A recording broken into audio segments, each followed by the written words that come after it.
Welcome to MBA 543, St. Francis University. My name is Adam Conrad. I'm your instructor, and we're talking Chapter 16, Opportunity Management, the Key to Greater Sales Productivity. Some of the things we'll be talking about in this chapter involve the four dimensions of opportunity management, talking about time management strategies, explaining some factors that contribute to improved territory management.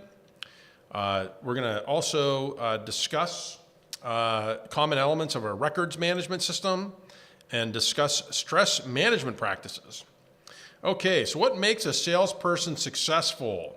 There's lots of characteristics of salespeople that are successful salespeople beyond just specific selling skills, and that's hard work, organization.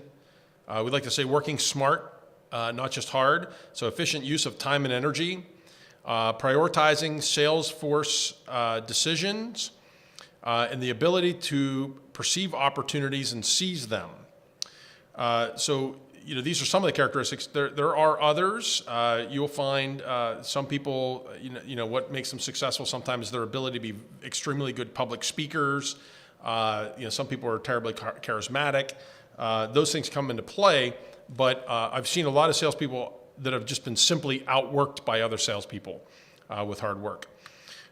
So in terms of discussion, you think to yourself a little bit, what are other knowledge, skills, and attitudes that are essential to a successful sales career? And I mentioned some of those. I mentioned, the fact that some people are very charismatic. Some people are very good at speaking. Some people are extremely believable more than others. And some of those things are very difficult to quantify. But again, I can tell you over and over that I've seen, folks that appear to be some of the best salespeople be completely outsold by folks that simply outwork them, and put in the time, had the relationship with the clients, and were able to be very successful. We're going to talk a little bit about the dimensions of opportunity management. So. Opportunity management can be viewed as time, territory, records, and stress management. So let's take a look at each one of these. So time management is basically just understanding that there's only so many hours in every day. The one resource that we all have equal amounts of is time. And I've heard that repeated over and over, and how you use your time is really one of the keys to your success. Your selling hours are extremely valuable. Salespeople, when they're asked to evaluate the major challenges in their work, it's often not enough time. So one of the things we figured out in real estate is how to keep the top salespeople selling, which means adding team members to keep the top salesperson out there selling. So you may add, somebody that's clerical or administrative. You might add somebody who takes off other types of activities in the sales. And lets the salesperson get out there and do what they do. In one of many of them, one of the biggest advantages I've had in my career was early on we developed a model where we had essentially what we called a marketing rep. So essentially I would push off onto the marketing rep all of the non-selling and some of the selling tasks, but a lot of the non-selling activities that involved the salesperson having to do. So essentially you had a person that the salesperson could essentially push off all of the administrative, doing mailings, doing follow-up calls, a lot of things that were salespeople were responsible for doing, but if you had the salesperson doing, would make the salesperson less effective. So I was able to actually bump up sales numbers for companies by showing you could take a lower paid staff position and have them be an adjunct to the sales department. So we call those marketing reps, and those have been very powerful in my career in terms of changing up companies and their sales teams. Territory management. Sales territory is a group of customers assigned to a single salesperson. Every territory is unique. Some territories consist of geographical, they might be counties, some are going to be states. Some territories are more of a logical based territory. Territory might be existing customers versus new customers. It might be a different vertical type. It might be a certain size of a customer. It might be allocated for territories as opposed to just geography. Records management is the fact that all salespeople have to maintain records. These have to be systematized so that you can do some data collection and storage. You never rely on your memory. So these things can be your calendar, your prospect forms, call reports, summary reports, expense reports. Again, you can push a lot of this stuff off to another person, so that enables the salesperson to stay out in the field more. Stress management is the ability to manage the stress. Obviously, from the stress of traveling to do on-site presentations, to managing the sales process. Salespeople have been able to figure out how to take stressful situations and take them astride. Others, fall into responding with anger or frustration. Learning to cope with the stress management is a key ingredient to being a salesperson. Again, I've got some slides that back up some of these. So 60% of time is spent administratively. So you see what my marketing rep did? Basically pull that down to 10%. And so now the salesperson can spend time in the field and selling, and we can actually divide up that labor a bit. And it's essentially here, you can log the time or audit the time, but basically I figured out early on that if we could have the salespeople stop doing non-sales activity, we could make our salespeople more effective. Some time management methods, obviously, that you can employ. You can develop a series of personal goals, prepare daily to-do lists. There's also the notion of preparing a daily to-don't list. So basically, if you see these things coming across your desk, you don't do them. And again, that gets back to my marketing rep concept, because you really want to keep your selling time open to you. Organizing your selling tools. Again, being the best at what you can be and understanding how to use all these tools can be very helpful. So let's talk about some goal setting principles. Salespeople are very goal oriented, and it's very important. I found with salespeople to sit down periodically and review their goals. So you reflect on the things you want to change in your life, then prepare goals, written goals that are specific, measurable, and realistic. And they got to be written. You just can't be thinking about them. If you write them down and keep them someplace you can refer back to them. I hear some people put them on their blotter at their office. They'll put them on their phone. Whatever those happen to be, it's really helpful to have those written. You develop a written goal-setting plan that includes the steps necessary to achieve the goals. Review your plan daily. Repetition increases the probability of success. There's some different apps out there that you can use for things like this, for goal setting. There's two different types of things you gotta look at though. Goals might be, I want to have an 850 credit score. The daily things that you need to do in order to achieve that is make sure that you keep you keep on top of the fact that in order to get the best credit score, you're going to have to make sure look at your payment structure, how much you owe, your credit utilization, your balances, those types of things. In order to get to an 850 credit score, you're going to have to manage that. And those are the tactics that you're going to employ in order to pull that off. Other goal setting principles involve modifying your environment by changing the stimuli around you. This may involve finding a mentor or spending less time with persons who are negative. One thing that some of the best top salespeople employ is a coach, because you think about it. You have coaches in sports teams, in individual, golf coach, a swing coach. All of your top sports professionals have coaches. If you want to be better at what you're doing, you need a coach, somebody who can analyze your performance and be really objective and give you feedback on how you can be better. So coaching is coaching and mentoring. I often hear about mentoring. If you think about the notion, if you wanted to climb Mount Everest, you wouldn't just fly there and start climbing the mountain. You would get a Sherpa who would take you through it. They'd teach you how to pack. They'd teach you how to prepare. They'll make sure you have the right things with you, and they show you the way. And so that's what you need to really think about when you come into a sales career, or any career for that matter, is having some mentoring and some coaching. Monitor your behavior and reward your progress. Reinforcement from yourself and others is necessary for change. So again, that comes back to the coaching piece. Very important. Preparing a to-do daily activities list. Very important. A to-do list can help you prioritize, figure out what do you need to do for today. Just using a calendar by itself is not sufficient. It's very helpful to have task lists. There's a lot of software out there that let you manage task lists. I use Wunderlist, W-U-N-D-E-R list. Some people use RTM applications like Remember the Milk. There's all different types of things out there that you can use to help maintain to-do lists. It's nice to be able to check them off, so it's good to be able to tap on it and say, yes, this is complete. But it's helpful to have that so that you maintain that. Most of your CRM systems in software, if you want to be a star salesperson in a company, it's very important you utilize the tools so that management can reach in and see how are you doing. So most CRM system, customer relationship management systems, will keep track of to-do lists, will keep track of your accomplishment of these things. Use it. Don't overuse it just to get statistics, but use it so that you can see what the time frames are. So from prospect to close, what do those time frames look like? And what are the steps and tasks in between we got to do to get there? Very important. Maintain a planning calendar. So you need to know a single place to know what your appointments are. Again, you can feed this into the CRM system so that management can see what you're doing. Very key. You can see at a glance the most productive salespeople got full calendars that they're managing and updating. So that's going to be pretty key. Saving time and communication modes. So, we're talking about here the fact that, sometimes you don't need to make a personal visit. Ask yourself whether personal visits or requiring travel are necessary and even desirable from the customer perspective.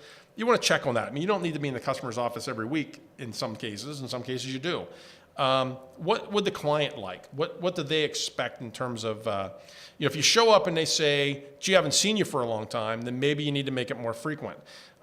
If you show up and they, you know what they order for lunch, maybe you're there too frequently. But you need to balance that depending on the type of company you're in.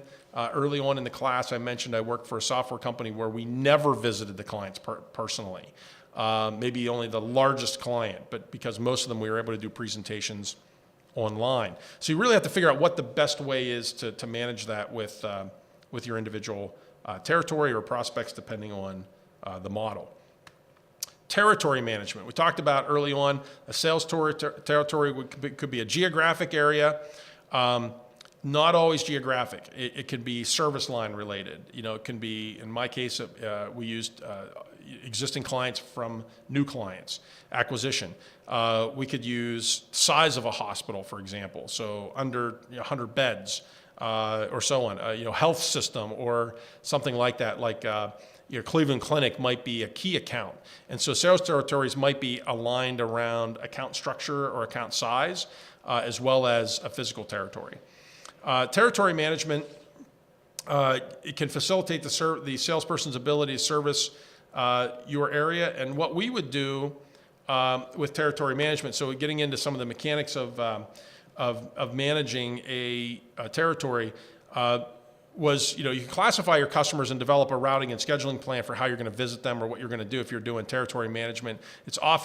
Territory management is often viewed with existing customers, but territory management is also a new customer acquisition tool or methodology that we use to actually figure out how we're going to manage that territory and get new business out of it. But one of the things we would develop was something we refer to as a customer care plan. And customer care plans involved us writing out for existing clients, what's their situation, what's their size, when's the last time they purchased, what are the things they have now, and then what is our plan for getting them into other products or services. So we would write a plan out for each client to achieve objectives on what we thought, based on the client interaction, where we could take them as a client. And then we could project revenue and project sales off of that, which is extremely helpful. In new business territories, we'd have to do like a territory care plan. So we'd have to basically say, okay, so based on the territory size, we know we have this many potential clients, and out of that, we think based on our sales pickup rate that we could actually add 10 more this year, and then we'd develop quotas and things as a result of that, and then basically a territory care plan to figure out what do we got to do to get from here to here at the end of the year. Lots of variations on that. Guiding principles to establishing a sales, routing, and scheduling plan. If you're doing a territory where you've got clients in a specific area, and a lot of these we're talking about smaller territories, you're going to set up a territory routing plan to economize your time and your travel. So, there's no sense crisscrossing. I have 5 states I covered at one point in my early career. So there's no sense crisscrossing from Michigan down to Southern Ohio, and then back to Chicago. I mean, you basically want to try to cluster. So if you're going to go to Ohio, you want to spend time around Columbus.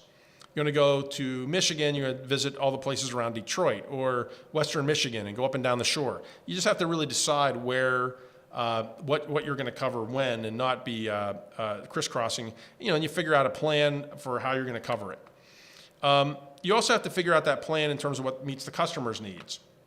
You could take a territory plan and look at it like a local routing plan for like one of these guys that sells tools to repair garages, and say, they have a plan and they're going to drive around. They certainly don't want to crisscross the counties in order to visit garages. They're going to have a plan where you say, look, Mondays I'm going to spend all of my time in northern Blair County.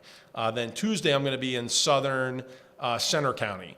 And then I'm going to move on, and I'm going to do a little rotation. I'm going to go to Huntington County, then down to Bedford County, and then back through. So you can get an idea how you develop a schedule, but again, it's got to meet the customer's needs. If the clients expect to see you every week, you're going to have to figure out a plan that equals what that frequency is. And then you're going to have to figure out what the call basis and the sales potential is. If you visit every week and people aren't buying every week, that's not going to help you so much. So you have to kind of plan it accordingly. There is a sales call plan, which is a weekly action plan designed to ensure efficient and effective account coverage. Most CRM systems have them built in. So it's basically, what am I going to do? What are my number of planned calls? What are they by category? What are they by location? And then what did I do? What am I planning on doing? What did I actually do? So we really need to reconcile how effective we were in our sales call plan. And then we need to modify that on an ongoing basis, because we want to look at, did we touch all the people we want to touch? Did we not catch them in when we visited with them, if we're doing this either in person or on the phone? And then what's the yield?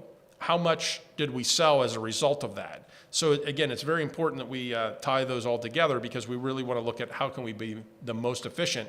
And that comes down to kind of reconciling and bringing that all together. So salespeople hate paperwork, I can tell you from experience. They'll avoid it at all costs. That's why one of the things I always urge is the ability to push some of this off. Now, I got pushback from a lot of companies who would tell me that, hey, this is the salesperson's responsibility. It's part of what we're paying them for. My response is always like, look, if I can take a salesperson and double their productivity, what's better for you?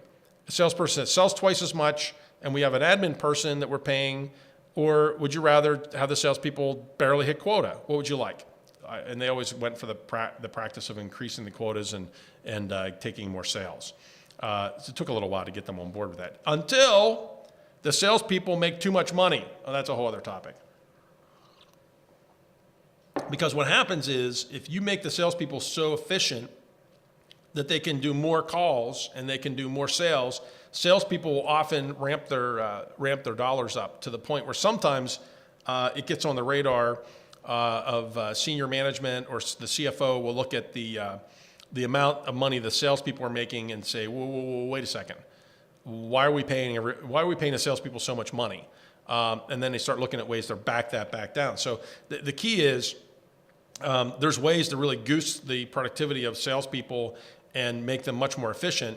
But there's also other things that occur on the back end of that. Like, people start looking at it and say, wow, that's why are we paying them so much money?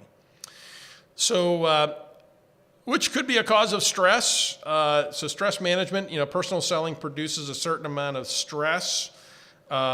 So it's stress is due in part to the non-routine nature of sales work. Stress can come from the fact that income can be very lumpy. What I mean by that is, salespeople tend to fall into a pattern where they prospect a lot and get a lot of people interested, and then they start on the presentation process and the analysis process, and they get a lot of people interested and getting close to close, and then they move into closing mode where they're closing deals. And as they start closing deals and the deals start to wind up, they get paid, the salesperson realizes this, windfall of like, hey, I got paid for all these things. And they essentially flush out their pipeline. So now they go back and say, okay, now I made all this now. Oh my gosh, I got to go back and start prospecting again. And they start the process over again. And so what happens is their income becomes very lumpy. It becomes very uneven, because what happens is they get a lot paid at once and then they got nothing. And so what I always try to explain to salespeople as part of the process is where we can keep track. With CRM systems, it's very important to keep a flow of prospecting, keep a flow of presenting and needs analysis and working with the client to move towards close, because when you get to close, you don't want to just have to reset and start everything all over again. You want to keep a lot of these things going on simultaneously. So it's really key to have tools like a CRM system keep track of the fact, particularly for management, to watch, okay, so I got salespeople who are going into close mode but have not prospected. I've got no new prospects coming in. So you can identify for them, say, look, what you got to do is you got to get over here, you got to start prospecting again and get more people in the front end of the pipeline, or else you're going to have this big, lumpy income. And that's a big source of stress. Financial is a huge source of stress for salespeople. There's psychological, there's all kinds of other stressors. When you lose a deal, there's a lot of other things going on, pressure from clients, follow-up. There's a lot of activity and a lot of stress management. Again, the non-routine nature of the work. Some people salespeople avoid sales calls altogether. They're afraid. They don't want to pick up the phone. The hours can be long. There's quotas that are required. There's the fact that people want you to respond to them at all hours these days. They expect you to text them back, to email them back. There's not a 9-to-5 workday anymore. Your travel schedule and being out of town or being out in the field, all of these things all add together to create a tremendous amount of stress for salespeople. And it's difficult for a lot of folks that have not done this. So you find that a lot of salespeople that become very good at this have been able to manage, the fact that the income can be lumpy, and they smooth it out. They've dealt with the fact that it's non-routine. And you can take advantage of the fact that it's not routine, because now in a lot of types of sales, you have a lot of control over your schedule. And that can also be bad for some people, because some people need the structure of being in an office and being there at a certain time. And so when they're thrown into a role where they don't have to be somewhere at a certain time, other than maybe at a presentation, but they have salespeople have a lot of control over their day. It's one of the things I love about real estate. You can, today you can decide I'm going to do this, and then you can do it. But you got to keep in mind you got to pay the bills, so you got to do some work as well. So some ways you can manage the stress. My favorite way is to really think about the fact that you have a lot of control over your day. You want to develop a stress-free office. You want to exercise. You want to be able to blow off steam. You want to be optimistic, have a healthy lifestyle, eat well. And coaching is another piece of this. I mean, having a coach that can help you, through this can be very helpful, and a mentor that can help inspire you is very important. We have a slide here that actually talks about some stress busters. Some 5-minute stress busters. So we'll go through a couple of these. Sometimes it only takes 5 minutes to reset yourself. Take 5 minutes to identify and challenge unreasonable or distorted ideas that precipitated your stress. Replace them with ideas that are more realistic and positive. Take a 5-minute walk. Get outside. A stress relief with a 5-minute neck and shoulder massage. 5 minutes, visualize yourself relaxing at your favorite vacation spot. Lots of salespeople have pictures of tropical locations in their office because they want to envision themselves hitting sales quota, hitting that big sale, and taking off and going to an island. A 5-minute nap. Napping is extremely powerful as a way, but by the way, 5 minutes is not good enough. You want to do some research on naps. The 15-minute nap is actually, from what I've learned, most energizing. You just got to make sure you don't go into REM 4 sleep. There's a whole lot of studies on that, but if you can take a nap during the day, you'll be shocked at how much it can do for you. And then a little diversion. Be careful getting stuck on YouTube and clicking on things for a couple hours. But go visit a YouTube channel that you favor. I like to watch aviation videos. Just whatever you like to watch, go watch it for a couple of minutes and blow off a little steam.